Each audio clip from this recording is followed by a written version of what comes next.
Good morning my dear students. हम लोग पढ़ रहे थे कि आरोह काव्य खंड में मीराबाई जी द्वारा रचित जो उनके पद हैं, पद के विषय में हम लोग अध्ययन कर रहे थे। तो इससे पहले हम लोगों ने जो पहला पद था, पहला पद मेरे तो गिरधर गोपाल दूसरो न कोई, इस पद का हम लोगों ने अध्ययन किया। तो आज हम लोग उनके द्वारा रचित जो दूसरा पद है, दूसरे पद के विषय में अध्ययन करेंगे। तो सबसे पहले पाठ को आरंभ करने से पूर्व हम थोड़ा सा इनके विषय में बताते हैं कि इनका जो दूसरा पद है वो हमें क्या क्या बताता क्या है।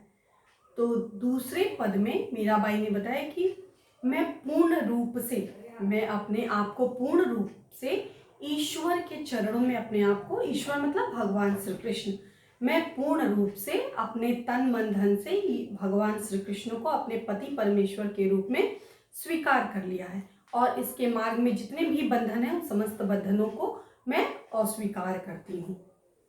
इसी संदर्भ में कहा जाता है कि इनका विवाह जो है राणा सांगा के पुत्र कुंवर भोजराज से हुआ था। कुछ समय उपरांत भोजराज की मृत्यु हो गई। तो जैसे राजघराने की मान्यता है, तो ये बहुत बड़ी मान्यता थी कि स्त्री को पति की मृत्यु के उपरांत उनके साथ जो है आत्मोत्सर्ग करना होता है, यानी सती प्रथा का पालन करना होता है। लेकिन मीराबाई ने कहा कि मेरे पति जो है भगवान साक्षात श्री कृष्ण है, मेरे पति जो है भगवान श्री कृष्ण साक्षात श्री कृष्ण है, तो मैं अपने पति के रहते हुए जो है सती प्रथा का पालन नहीं करूँगी। समाज के लोगों ने, राज परिवार के लोगों ने, राजघराने के लोगों ने उन्हें तरह तरह की प्रताड़ना दी, तरह के शारीरिक प्रताड़ना, मानसिक प्रताड़ना, तरह तरह की उल्टा, तरह तरह की बातों से उनको परेशान किया गया। लेकिन फाइनली अंततः वह सब कुछ छोड़ छाड़ के वह द्वारिका चली गई।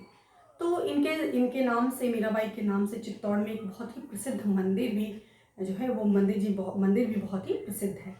तो इनका जो दोनों पद है मीरा ग्रंथावली में है और इसका संकलन, जो यह पद है इसका संकलन नरोत्तम दास जी ने किया है। तो आइए हम इस दूसरे पद के विषय में पढ़ते हैं। इसमें बताया गया कि राणा सांगा जी द्वारा, चूंकि ये बहुत ऊंचे घराने से, राजघराने से ताल्लुक रखती थी, तो समाज में किस प्रकार, ऊंचे घराने के होने के नाते किस प्रकार समाज में उनकी कुल की हानि या कुल के विषय में तरह तरह की बातें कही जा रही थी। तो इसलिए राणा सांगा ने उनके लिए जो है विष का प्याला भेजा था और उसको बड़े ही खुशी के साथ, सहर्ष भाव से मीरा ने उसको हंसते हंसते पी लिया था। उसी के विषय में यह पद जो है दिया गया। तो आइए हम इसको पढ़ते हैं। दूसरे पद में प्रेम रस में डूबी मीरा सभी रीति रिवाज, जो भी रीति रिवाज होते हैं, रीति रिवाज कैसे, जो लौकिक जगत के, मतलब इस दुनिया में, समाज में होने के नाते जिन रीति रिवाजों को, जिन बंधनों को हमें मानना पड़ता है, क्योंकि हम समाज हैं, समाज में रहते हैं, सामाजिक प्राणी है, तो उन बंधनों को, लौकिक नियमों को हमें मानना पड़ेगा। तो उन समस्त बंधनों को मीरा ने सिरे से नकार दिया कि मैं उन समस्त बंधनों को नहीं मानती, मेरा सिर्फ एक ही जो है स्वामी है, एक ही पति परमेश्वर, वो है ईश्वर। तो और समस्त बंधनों को से मुक्त हो करके गिरधर के स्नेह के कारण अमर होने की बात कही है। उन्होंने बताया कि मेरा जो स्वामी है, मेरा जो पति है, वो एक ही है। पहले आपने पहला जो पद पढ़ा था उसमें बताया कि मेरा जो पति है वह गिरधर गोपाल है और कोई मेरा दूसरा जो है पति नहीं हो सकता, मेरा पति केवल एक गिरधर गोपाल ही है। तो आइए अब हम इस पद के विषय में पढ़ते हैं। पग घुंघरू बांध मीरा नाची। मीरा जो है अपना सर्वस्व श्री कृष्ण के चरणों में अर्पित करते हुए, मीराबाई ने अपना संपूर्ण जीवन श्री कृष्ण के चरणों में अर्पित करते हुए बताया कि मैं जो है लोक लाज, समस्त रीति रिवाजों, समस्त बंधनों को त्याग करके, पैरों में घुंघरू बांध करके, आप इस चीज को कल्पना करिए कि राजघराने के समय में राजघराने की स्त्री अगर पैरों में घुंघरू बांध करके नृत्य करे तो समाज उसके साथ किस प्रकार का बर्ताव करेगा। तो उसी संदर्भ में बताती हैं कि पग घुंघरू बांध मीरा नाची। श्री कृष्ण के प्रेम में ओत-प्रोत होकर के, श्री कृष्ण के प्रेम से मीराबाई श्री कृष्ण के प्रेम में सराबोर होकर के पूरी तरह से अपने आप को डुबो करके पैरों में घुंघरू बांध करके, समाज के लोग उनके बारे में क्या सोचेंगे, समाज के लोग उनके बारे में किस प्रकार की अवधारणा रखेंगे, इन समस्त बंधनों को छोड़ करके पैरों में घुंघरू बांध करके मीरा नाची। मीरा जो है मंदिरों में घूम घूम करके साधु सन्यासियों के बीच में मंदिरों में जो है वो नृत्य करती रहती थी। तो इससे जो समाज, जो उनके परिवारजन थे, जो ससुराल पक्ष था, उनको कदापि ये चीज़ें जो उनको अच्छी नहीं लगती थी और समाज में भी उनको तरह तरह की यातना का सामना करना पड़ता था। उनके विषय में लोग तरह तरह की बातें करते थे। मैं तो मेरे नारायण सु, वो कहती हैं अपने और श्री कृष्ण के प्रेम को बड़े ही प्रमुख रूप से, बड़े ही प्रमुखता के साथ स्वीकार करती हैं, बड़े ही बेबाक रूप से स्वीकार करती हैं कि लोग मेरे बारे में जो चाहे कहना है कहे, मैं तो मेरे नारायण सु, भगवान श्री कृष्ण के अनन्य नाम हैं, इस अनन्य नामों में एक नाम नारायण है। तो कहती मैं तो मेरे नारायण सु, मैं तो अपने जो है नारायण यानी भगवान श्री कृष्ण की हूं। आप ही हो गई साची, सच्चे मन से, तन मन धन से, बड़ी पूर्ण पवित्रता के साथ अपने आप ही बिना किसी प्रकार का अलग से कोई प्रयत्न किए, अपने आप ही मैं पूरे तरह से श्री कृष्ण की हो चुकी हूँ।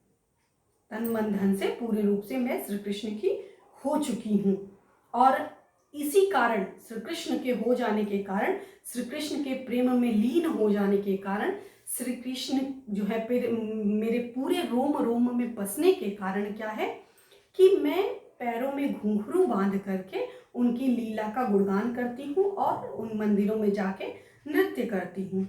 लोग कहे मीरा भई बावरी, ध्यान दीजिएगा, समाज के लोग उन समस्त लौकिक बंधनों को सिर का ताज बना करके रखते हैं।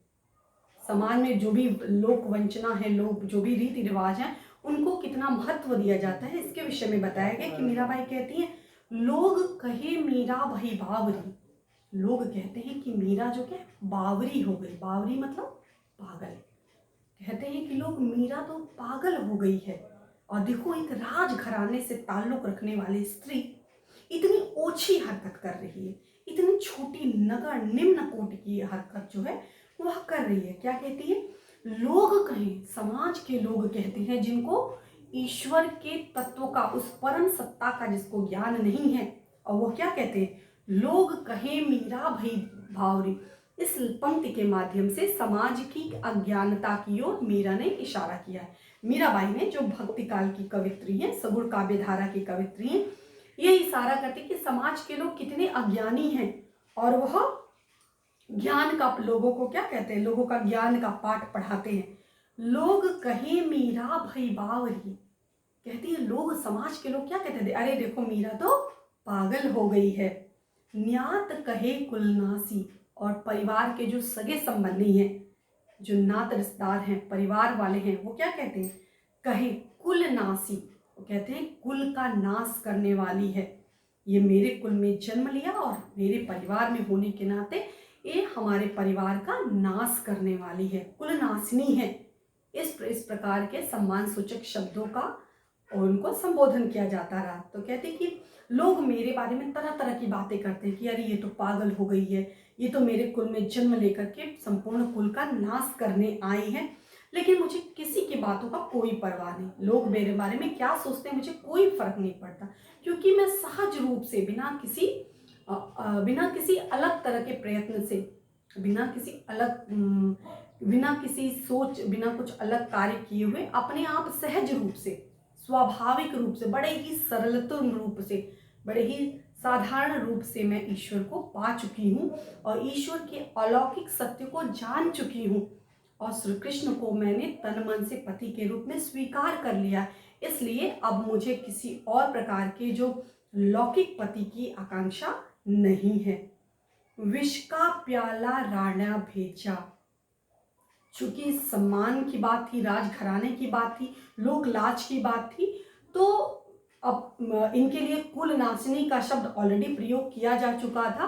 तो इस संदर्भ में कहते हैं कि यह बड़े ही एक समाज की नजरों में एक अपमान की बात थी कि एक राजघराने की प्रतिष्ठित कुल घराने की जो बहू है वो मंदिरों में जा करके नृत्य प्रदर्शन करे और साधु सन्यासियों के बीच में बैठे नृत्य करे, तो ये सारी चीजें शोभा नहीं देती।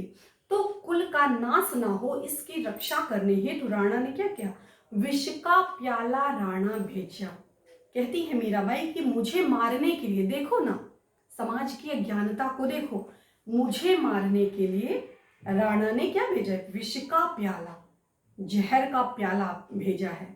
और मैं जानती हूं ये जहर का प्याला है, और जहर का प्याला किस लिए, मुझे मारने के लिए, क्योंकि मैं इनके कुल का नाश कर रही हूं, ऐसा इन लोगों की सोच है। और इस हेतु मुझे मारने के लिए इन लोगों ने विष का प्याला मुझे भेजा है, मेरे लिए भेजा है। पीवत मीरा हासी, और हंसते हंसते बड़ी ही प्रसन्नता के साथ, बड़ी ही खुशी के साथ, बड़े ही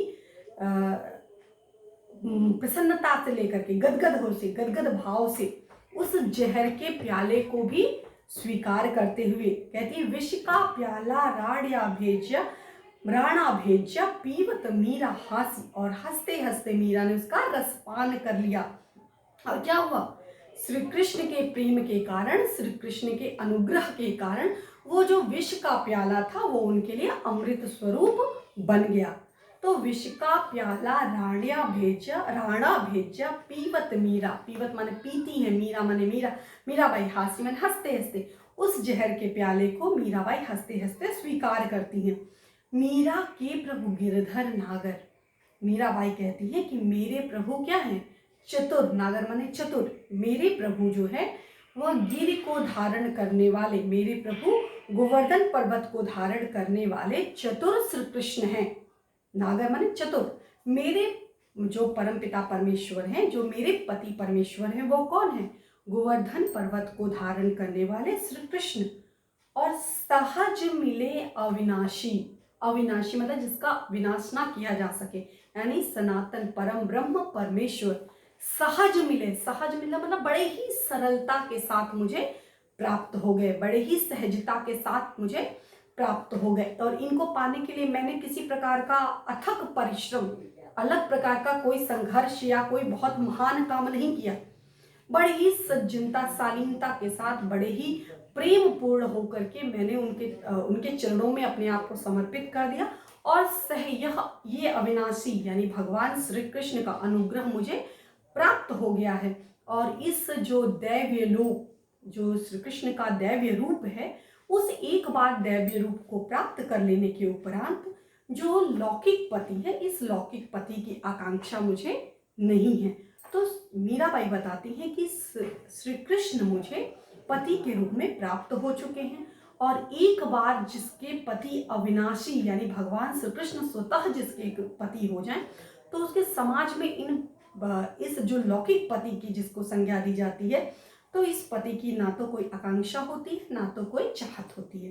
तो इसी विषय में बताती है कि मीरा साधु सन्यासियों के बीच में मंदिरों में बैठ करके नृत्य करती हैं, भगवत भजन करती हैं, जो सत्संग होता है सत्संग करती हैं, और ईश्वर के भक्ति भाव में पूरी तरह से रच बस गई हैं।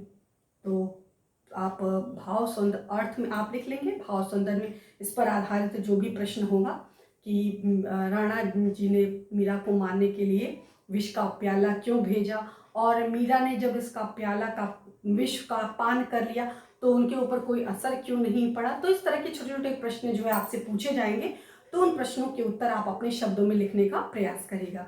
इसके साथ साथ आप इसमें भाव सौंदर्य में लिखेंगे कि इसमें श्री कृष्ण मीराबाई के अनन्य प्रेम का उद्घाटन किया गया है, अनन्य प्रेम को, भक्तिमय प्रेम को बताया गया है, इसमें भक्ति रस है, इसके साथ साथ राजस्थानी और कहीं कहीं ब्रज भाषा का भी पुट देखने को मिलता है, और पग घुंघरू बांध मीरा नाची।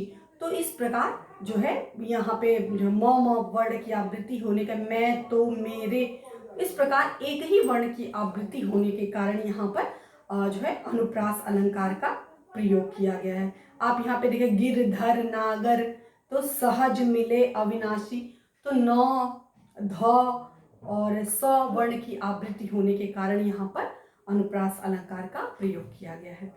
तो इस प्रकार यह दूसरे पद की व्याख्या थी। नेक्स्ट हम लोग वे आंखें नामक कविता का हम लोग संक्षिप्त रिवीजन करेंगे।